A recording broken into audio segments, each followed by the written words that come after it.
일상의 다양한 사례를 통해 법상식을 알려드리는 친절한 법 시간입니다.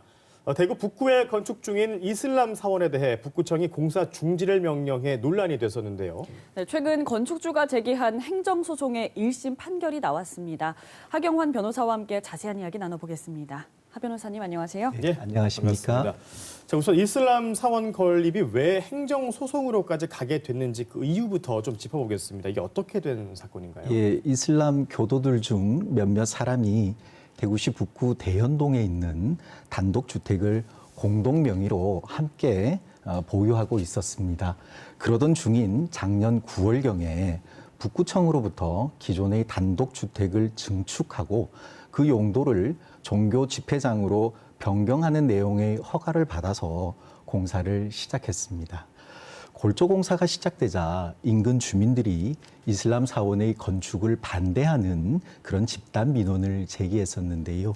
그러자 북구청이 올해 2월에 이슬람 사원의 공사 중지를 명하는 행정처분을 내렸습니다. 이에 대해서 이슬람 사원 건축주가 북구청의 공사 중지 처분을 취소해달라라는 내용의 행정소송을 법원에 제기한 겁니다. 네, 북구청이 공사 중지 처분을 했을 때는 또 그 나름의 이유도 있었을 것 같습니다. 북구청이 소송에서 어떤 주장을 했나요? 네, 북구청은 주민들의 정서불안, 재산권 침해, 슬럼화 우려 등을 방지하기 위해서는 공공복리 차원에서 이슬람 사원의 공사 중지가 필요하다라는 점을 소송에서 강조했습니다. 그리고 그 법적 근거로 공공복리를 위해서 필요한 경우에는 법률로서 국민의 권리를 제한할 수 있다라는 취지의 헌법 제37조 제2항을 제시하기도 했습니다. 예, 소송이 시작된 지 약 5개월 만인 지난 12월 1일에 1심 판결이 나왔습니다. 결과 어떻게 됐죠? 네, 결론부터 말씀드리자면 재판부에서는 소송을 제기한 이슬람 사원 건축주들의 손을 들어주었습니다. 예. 네, 북구청의 공사 중지 처분을 취소한다라는 판결을 내린 겁니다.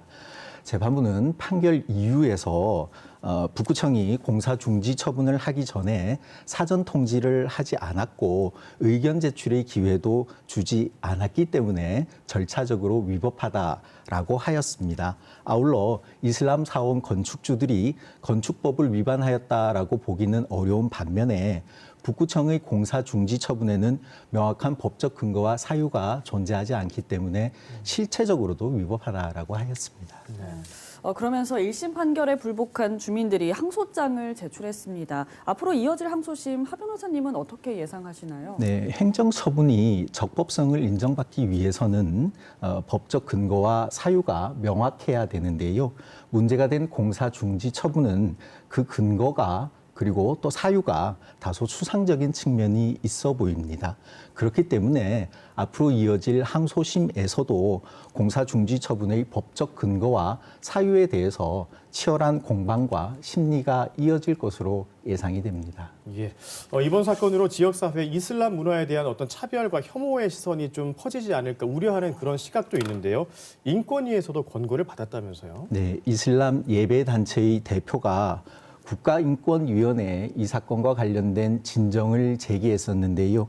그 내용에는 주민들의 이슬람 혐오 현수막 등 불법 광고물 때문에 피해를 입고 있다라는 내용도 포함이 되어 있었습니다. 이 진정에 대해서 인권위는 문제가 된 현수막과 피켓이 헌법 제10조가 보장하고 있는 인간의 존엄과 가치 그리고 인격권을 침해한 것이다라고 판단하였습니다. 아울러 북구청에게 문제가 된 광고물 단속 등 필요한 조치를 취하도록 권고하였습니다. 예, 오늘 친절한 법은 북구 이슬람 사원 소송 쟁점에 대해서 짚어봤습니다. 지금까지 하경환 변호사였습니다. 고맙습니다. 감사합니다.